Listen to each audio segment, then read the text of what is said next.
Le film commence avec une jeune fille nommée Sirène qui plonge dans l'eau et a l'impression d'en faire partie. Soudain, la jeune fille se réveille et se rend compte que tout cela n'était qu'un rêve. Après cela, elle boit de l'eau dans un verre et va regarder la mer, car elle habite en face de la plage. Plus tard, la mère de la jeune fille, nommée Tiffany, la dépose à l'école et, alors qu'elle marche vers sa classe, Sirène voit une feuille de son cahier s'envoler. En courant après elle, elle se retrouve au milieu d'une agitation où un jeune homme était insulté par des brutes. Après que les brutes soient non partis, le jeune homme se présente comme Adam et remercie Sirène de l'avoir aidé.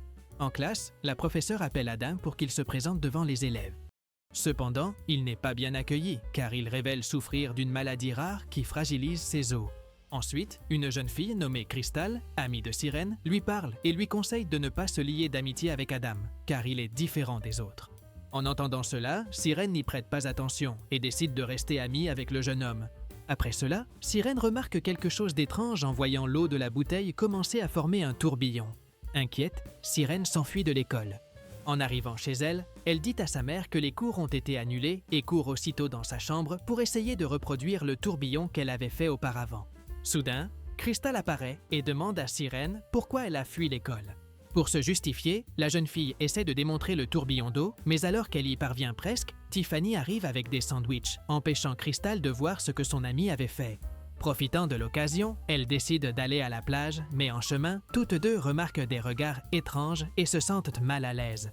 En s'asseyant sur un banc, Crystal offre à Sirène son cadeau d'anniversaire en avance, un collier pour que la jeune fille le porte. De retour à la maison, Sirène regarde de vieilles photos de sa mère biologique et demande à Tiffany des informations sur son père, mais celle-ci ne donne aucune réponse concernant sa localisation. À ce moment-là, Sirène est surprise de voir Adam, qui lance de petits cailloux à sa fenêtre pour l'inviter à sortir. Finalement, les jeunes sortent se promener et Adam explique la raison de son déménagement dans cette ville, car son père cherche un remède à sa condition. En entendant cela, Sirène est attristée d'apprendre qu'Adam ne voulait pas déménager et qu'il aurait préféré rester dans sa ville. Après cette brève conversation, Adam raccompagne Sirène chez elle et ils se disent au revoir. Le lendemain, Crystal retrouve Sirène en portant le collier et, lorsque Adam s'approche, l'objet commence à briller. Dès qu'Adam s'en va, Crystal insiste pour que Sirène reste éloignée de lui. Curieuse, Sirène demande à son amie si Adam lui plaît et Crystal fait semblant que oui. Ensuite, Crystal dit à son amie qu'elle viendra dîner chez elle ce soir-là et s'en va, laissant Sirène perplexe. Plus tard, Tiffany, Crystal et leur mère, appelée Queen, discutent dans le salon en disant que Sirène doit connaître ses origines. Lorsque Sirène arrive, tout le monde fait semblant de rien et commence à préparer le dîner. En remarquant que quelque chose ne va pas, Sirène exige qu'on lui révèle ce qu'il cache. N'ayant pas d'autre choix, il lui annonce que toute sa vie, elle devra passer 3 ans en mer et 3 ans sur Terre, car elle est à moitié humaine et à moitié sirène. De plus, Tiffany lui explique que sa mère biologique appartient au peuple de la mer et que la jeune fille a hérité de cette nature. Crystal ajoute que sa mère et elle-même sont aussi des demi-sirènes et qu'elles doivent passer ce temps dans l'eau. Lorsque Sirène commence à se montrer curieuse, Crystal révèle que la moitié des jeunes filles du village sont également à moitié sirènes et à moitié humaines et qu'à l'âge de 12 ans, elles commencent leur transformation. En entendant cela, Sirène s'inquiète, car elle se rend compte que son anniversaire approche et qu'elle ne se sent pas prête. De plus, Sirène dit qu'elle comprend maintenant pourquoi elle peut contrôler l'eau, ce qui intrigue Crystal et les autres, qui lui demandent alors de faire une démonstration.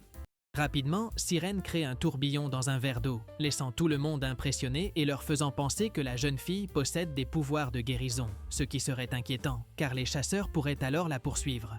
Agacée par tout ce qui se passe, Sirène leur crie dessus et part aux toilettes. Là, elle remplit la baignoire et essaie de se détendre dans l'eau, mais soudain, ses jambes se transforment en une queue de sirène. Inquiète, elle glisse et s'évanouit. Dehors, Tiffany fait ses adieux à Queen et Crystal, puis va aux toilettes pour voir comment va Sirène, prenant peur en la voyant évanouie.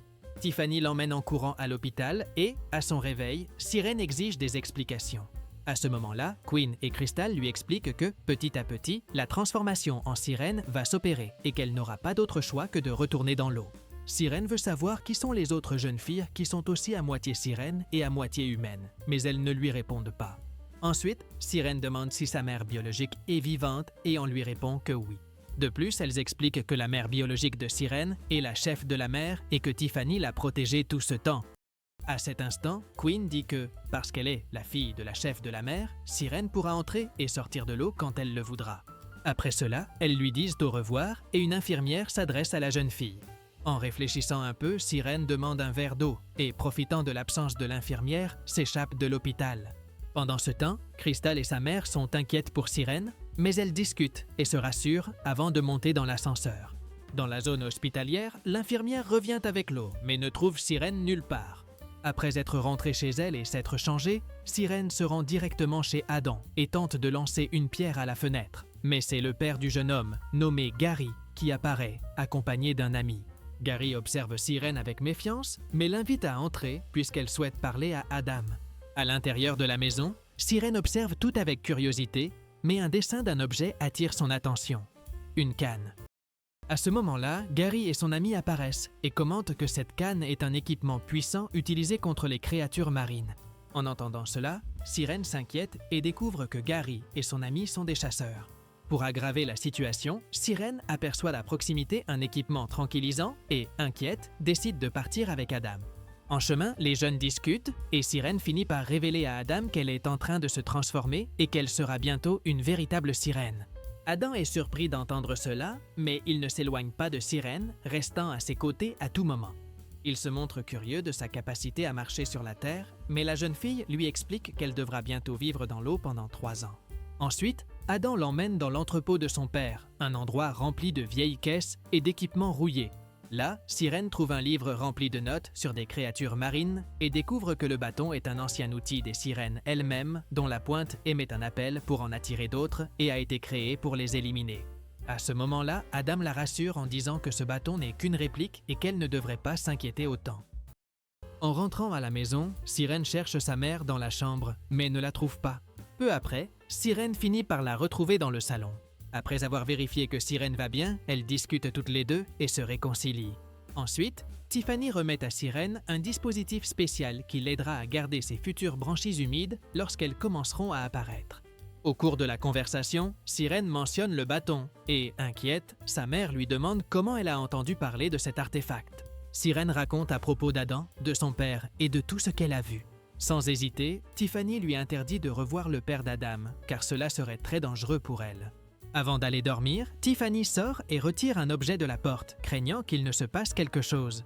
Pendant ce temps, Sirène fait un rêve dans lequel elle voit plusieurs sirènes nager qui l'appellent à les rejoindre. Peu après, Sirène se réveille et, en allant dans le salon, voit sa mère en train de discuter avec Queen et se rend compte qu'elles étaient inquiètes de la présence de chasseurs dans la région. Sirène décide de découvrir ce qui se passe et Tiffany essaie de dissimuler, mais comme elles avaient promis de ne rien lui cacher, sa mère l'informe que seules les sirènes et les chasseurs connaissent l'existence du bâton et lui insiste de rester éloignée du père d'Adam. Après cela, Sirène va à la salle de bain et remarque de petites branchies en train de se former sur son cou. Rapidement, elle les cache avec une écharpe pour que personne ne remarque ce qui se passe. Avant de sortir, Sirène teste à nouveau ses pouvoirs en faisant bouger l'eau à l'intérieur d'un verre. À l'école, Adam l'appelle pour parler dans un endroit à l'écart, laissant Crystal derrière. Dans un coin plus privé, Adam lui révèle que son père, avec ses amis, étudie et chasse des créatures marines. De plus, Adam dit que la véritable intention de son père est d'utiliser les pouvoirs de régénération des sirènes pour se soigner.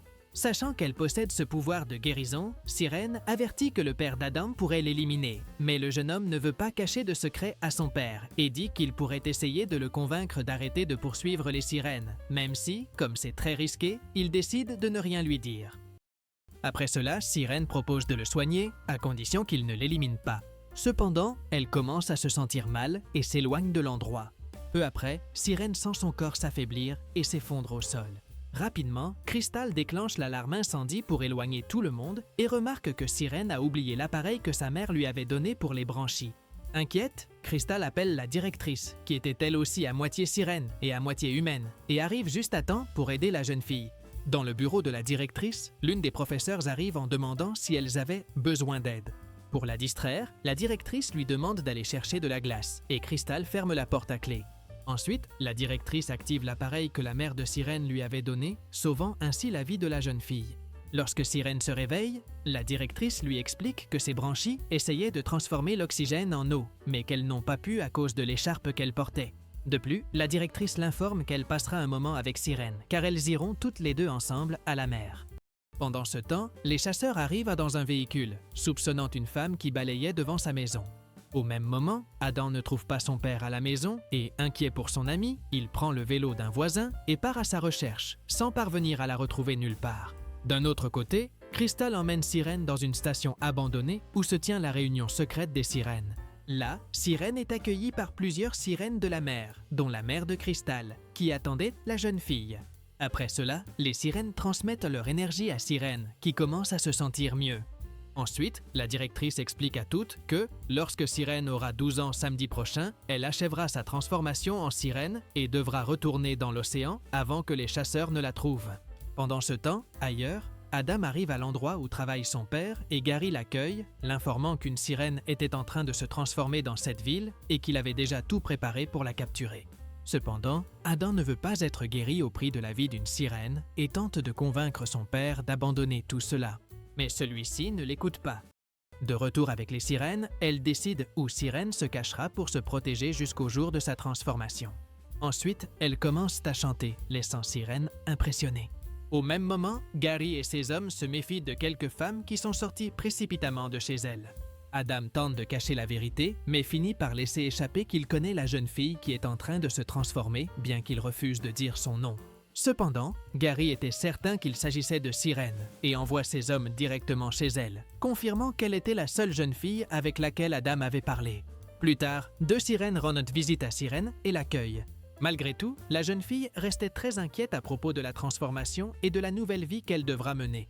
À ce moment-là, la mère de Sirène la rassure en lui disant que tout ira bien.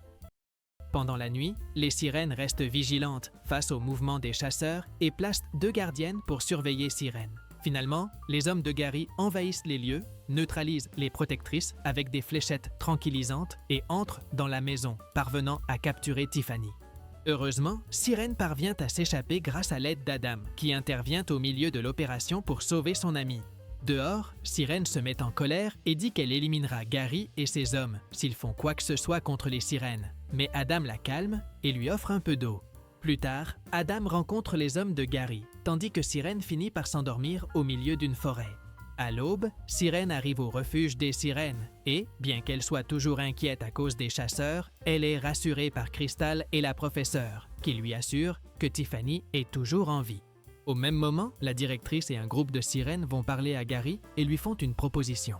Dans cette proposition, la directrice s'offre en échange de la libération de Tiffany, car elle est la seule capable de convaincre Sirène de donner volontairement son sang.